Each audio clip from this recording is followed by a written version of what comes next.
Bonjour les amis.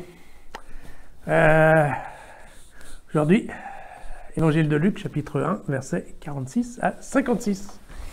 Et contrairement à hier, aujourd'hui je dois travailler un petit peu. Pourquoi? Parce que aujourd'hui, l'Évangile est un magnifique poème qui est très important dans l'histoire de la chrétienté. Vous savez que Luc, je ne sais pas si vous vous souvenez, mais je vous avais dit, Luc, en fait, on croit qu'il est médecin, Luc. Donc, on pense que c'est un personnage plutôt scientifique, précis et détaillé. Mais il s'avère qu'il est également un très bon écrivain, voire poète à ses heures. Et donc, dans son évangile, vous verrez, on trouve plusieurs parties, plusieurs blocs qui sont en fait des poèmes. On verra ça avec Siméon et d'autres petites choses comme ça. Alors, le poème d'aujourd'hui s'appelle le Magnificat.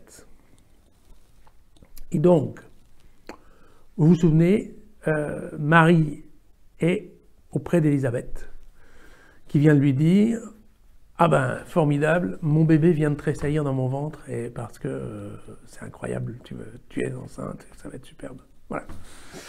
Et donc, je vous lis ce que Marie répond. Marie lui dit « Mon âme exalte le Seigneur, et mon esprit s'est rempli d'allégresse à cause de Dieu, mon Sauveur, parce qu'il a porté son regard sur son humble servante.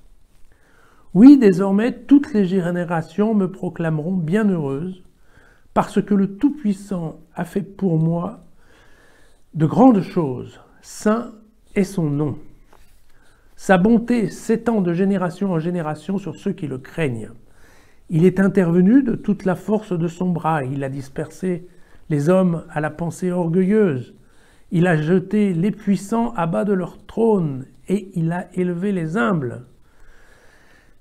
Les affameux, il les a comblés de biens et les riches, il les a renvoyés les mains vides.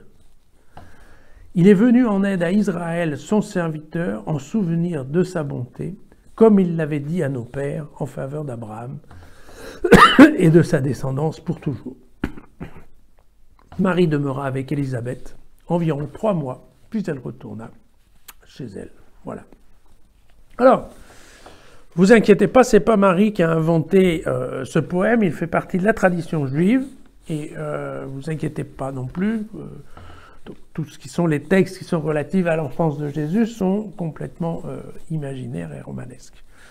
Mais donc, Luc a été maître dans cette partie-là, un ancien poème, très beau. Effectivement, le vocabulaire, il peut nous paraître un peu alambiqué comme ça, mais en fait, qu'est-ce que c'est? C'est un poème qui prend des versets de différents livres de l'Ancien Testament, et on a donc comme un patchwork, si vous voulez, de versets de différents bouquins qu'on met ensemble pour que ça ait un sens. Et donc, évidemment, ça, à notre oreille moderne, ça nous paraît un peu bizarre. Mais voilà, on retrouve un certain nombre de choses. Dans le livre de Samuel, par exemple, il y avait Anne, qui était une femme stérile. Il y avait une Léa qui était heureuse que sa servante lui donne un fils dans la Genèse. Donc, vous voyez, on a différentes parties qui sont comme ça, rejointes et reconstruites. Voilà. Et donc, on y trouve toute la joie, la jubilation d'avoir été choisi, parce que, en fait, voilà, l'idée c'est quand même que Marie est quand même quelqu'un d'un peu inconnu au milieu d'un village quand même assez inconnu. Et que le Seigneur ait décidé et posé son doigt en disant, voilà, c'est quand même assez incroyable. Et Marie, selon Luc, s'en rend compte. Voilà. Et puis, évidemment, il y a à la fin, il y a un petit truc qui a à voir avec Israël. Hein, il est venu en aide à Israël, son serviteur.